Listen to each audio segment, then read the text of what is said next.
July 1956, Saturday afternoon, a taxi leisurely turns off Dizengoff Street into a side turning.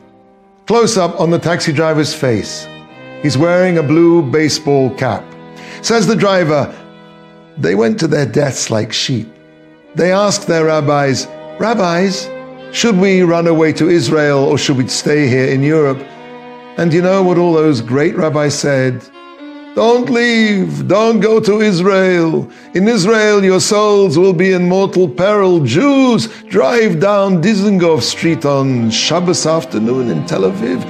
You're better off here in Lodz.'"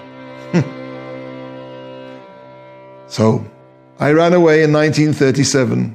I came here, I got a job as a taxi driver. I used to be religious, but I gave it up. Those poor fools. Their ashes. And I'm alive and driving around Dizengoff on Shabbos afternoon. The picture freezes on the laugh of the driver. Dissolve. We hear the music of Shostakovich's 8th String Quartet. A large hearse is seen leaving a graveyard, pulling away, cut to a freshly filled in grave in the mid-distance. We track in. On the grave marker, there's a blue baseball cap. The camera starts to track backward, back and back. All around are gravestones, other gravestones. The camera keeps tracking back through what seems to be like hundreds and hundreds of identical gravestones. They're all identical. And suddenly the camera stops and slowly tracks in on one of these gravestones, lingering on one of those thousands of identical stones. And at the top of the gravestone, there's a carving, 6 pieces of barbed wire arranged in a Star of David. The camera tracks downward and we read the inscription, "For one of the 6 million, a place in the earth for someone whose ashes were blown on the 4 winds." No one gets out of here alive. We all make our exit one way or another. The question is, what are we going to do with this brief walk between 2 darknesses?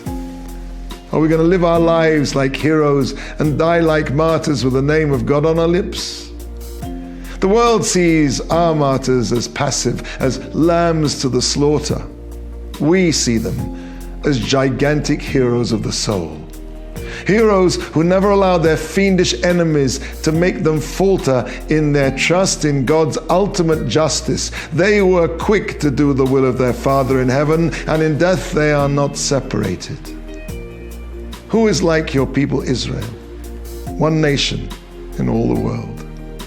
Our lives are founded on the ashes of the millions. They gave their most precious gift to us, their dedication, their faith. They were not sheep, they were lions of the soul.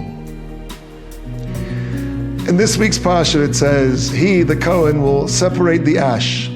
The first service of the day in the Holy Temple, the basis for the service of the whole of the rest of the day, was called the Trumat Hadeshen, the separation of the ash. In this, the Kohen took ashes from the innermost part of the altar and placed these ashes on the floor of the courtyard to the east of the ramp that led to the altar's top. These ashes had to come from the previous day's offerings. Every day, the Kohen would remove the ash and place it by the base of the altar, and miraculously, that ash would become swallowed up in the ground and become the base of the altar.